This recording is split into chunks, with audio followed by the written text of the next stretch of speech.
Hello everyone, welcome back to my channel. I am here to do another article, okay? If you want to know what article I'm reading it off of, it is on ourblackgirls.com, okay? This is going to be about Monica Bennett, 15. She and her 13-year-old brother vanished in 1989, okay?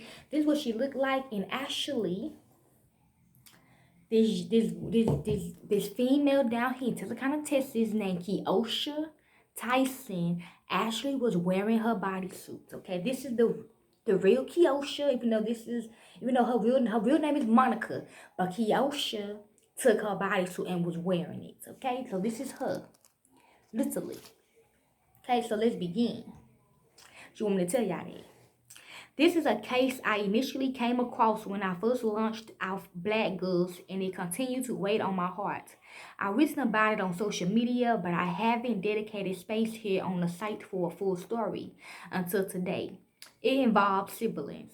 15-year-old Monica Bennett and her 13-year-old brother Michael, and it centers on how they both went missing from Brunswick, Georgia on June the 21st, 1989. This is her little brother, Michael Bennett. Put both of their pictures in. Let's start off with the teens' family tree. They shared a mother, Deborah George, who was married to Robert George, Michael's father. This is where things get tricky. When Michael was born, Robert was reportedly still married to his first wife, so the baby wasn't given Robert's last names. I'm hearing the person that's so-called Keosha Tyson. She is his first wife. The first wife was accepting of Michael and was said to have welcomed him into their home. Later, Robert divorced his first wife and married Deborah, and they would go on to have 4 daughters together. Michael maintained a good relationship with Robert's ex-wife. He is saying no, he did not. He's saying she was abusive. Monica has an older sister named Sheila, and they were reportedly very close.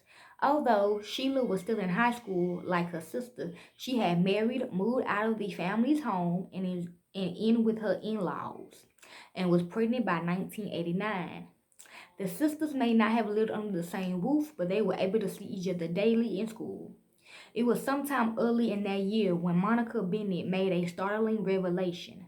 The teen told her sister that Robert, her stepfather, had been sexually abusing her. She feared returning home and said she did not want to go. Get this, y'all. Robert is actually Sean.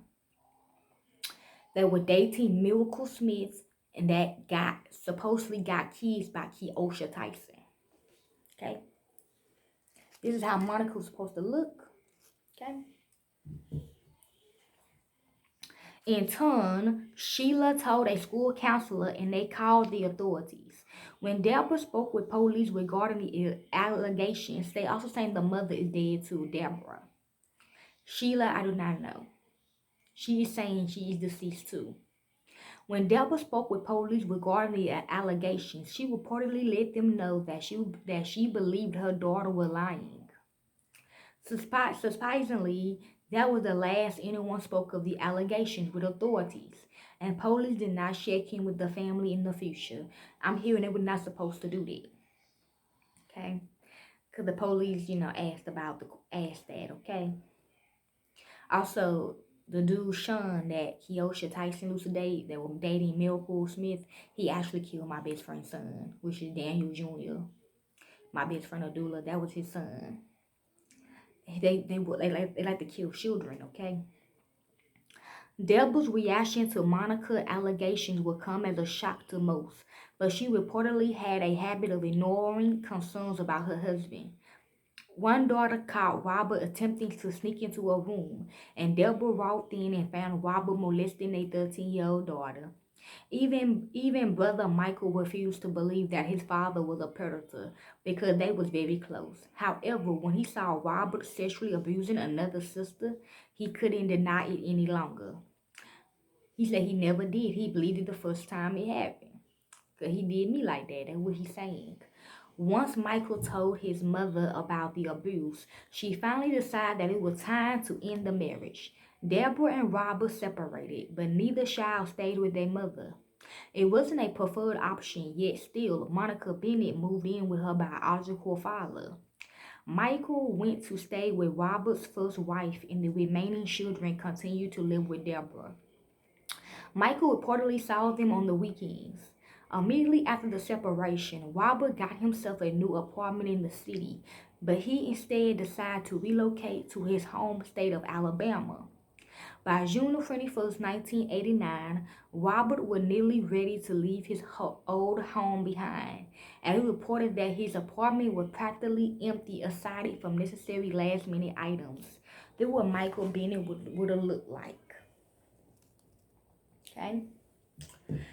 It was on that day when Robert picked up both Michael and Monica Bennett from their prospective homes. Michael made it clear that he didn't want to be with his father, to the extent that he cried in defiance. The alleged plan was for the siblings to help Robert with his move, so the teens were taken to his complex. Their aunts, I'm hearing they all died, okay? I'm seeing trapped in the closet when they all, fell in the apartment. Their aunt also lived in the complex, so the teens made sure to stop by. She would tell authorities that they had dinner at her home, and it was around 8:30 p.m. When she saw Robert waiting for them outside, she watched Monica and Michael leave. The aunt took a moment to speak with Robert, who pleaded with her to convince Deborah to take him back. She gave in and called Deborah on a payphone, and Robert hopped on the call to speak with his estranged wife. The aunt told authorities that as Robert was on the phone, Michael and Monica was walking up and over a hill until she couldn't see them anymore. After the call ended, Robert followed the teens. That was the last time she saw the children. This is how Monica would have looked as well. Yeah, I think they like to also get closer to people, mothers that look like that, okay? Look like this, okay? What happened to the trio after that is a mystery. Robert would reportedly go on to tell multiple stories regarding what he did later on that evening. He said that at one point, Monica and Michael ran out of his apartment and he didn't know where they were. However, he also reportedly made claims that he had to pick up a few things. So he left the teens at his apartment, but once he returned, they could not be found. In another tale, he dropped them off at their mother's home and didn't know what happened to them once he left. Okay, lies. There is another story that is said to have come courtesy of the police report. It reportedly states that on the phone call near the aunt's home, Robert told Deborah that Michael and Monica Bennett was already missing while they were still with him. Yet, he's saying I took their bodysuits type shit. Yet even the dude Ray Sean or whatever his name is, he is wearing Michael's bodysuit. Yet another version of the night's events was told by the teen's younger sister, who shared that Robert came to their mother's home and picked them up. He drove around the city, seemingly looking for something or someone because he was driving slowly. The sisters reportedly said that Robert never directly called out for Michael or Monica and did not specifically what he was looking for. He took the girls back to his apartment, and one noted that there were 2 trash bags near their father's door. He took some other people's bodysuits off and put it in the trash can. Okay, some sick shit like that. When they get tired of the bodysuits, they throw them away and get a new one. Okay. He told his daughter that they housed Monica and Michael's belongings. Sheets and a comfort were also missing. Days later, Robert's car mysteriously disappeared as well. Soon, within weeks, Deborah and Robert were back together, and the remaining family members packed up to move to Alabama. There have been speculations about Robert's possible involvements, but there are also discussions about Robert's brother. The teen's sister Sheila told authorities that he sexually abused her when she was younger, and he lived with the family on and off. This is how Michael would have looked. Bennett. Okay. In 2017, the teen's grandmother, Evelyn Bell, Deborah's mother, was asked by reporters if she thought Michael and Monica was alive. I want to say yes, but something says no. No, somebody knows something. They just not talking, she said. They are deceased, okay? We finna collect their bodysuits, okay? as we speak. My best friend said we already did, okay? Reports state that the turmoil in Robert and Deborah's marriage continued in Alabama. The children complained of violence in the home. Deborah was said to have repeatedly left her husband only to return. I'm hearing he would threaten her with money and everything. Although Michael or to get their bodysuits back or to get their bodies back, ransom talk right there. Although Michael and Monica was reported missing in 1989, police filed their case as runaways.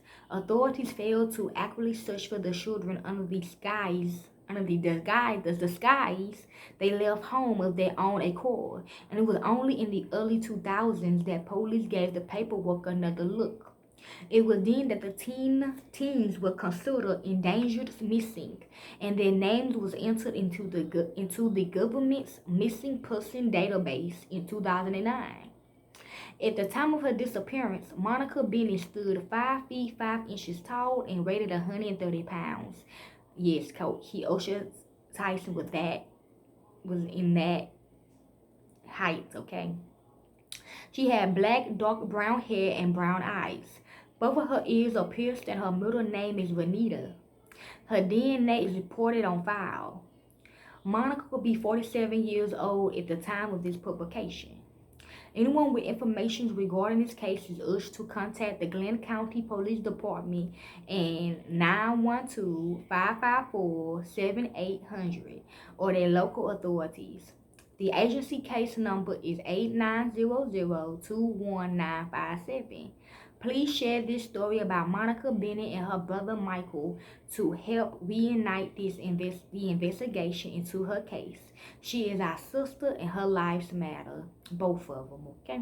So I hope y'all enjoy. I'm out. Remember, I don't do this for the fame. I don't do this for money. I do because it's what I love to do, and I'm doing it to set their souls and spirits free. Okay? Hope y'all enjoy. I'm out. Peace. If you want to help, just contact below.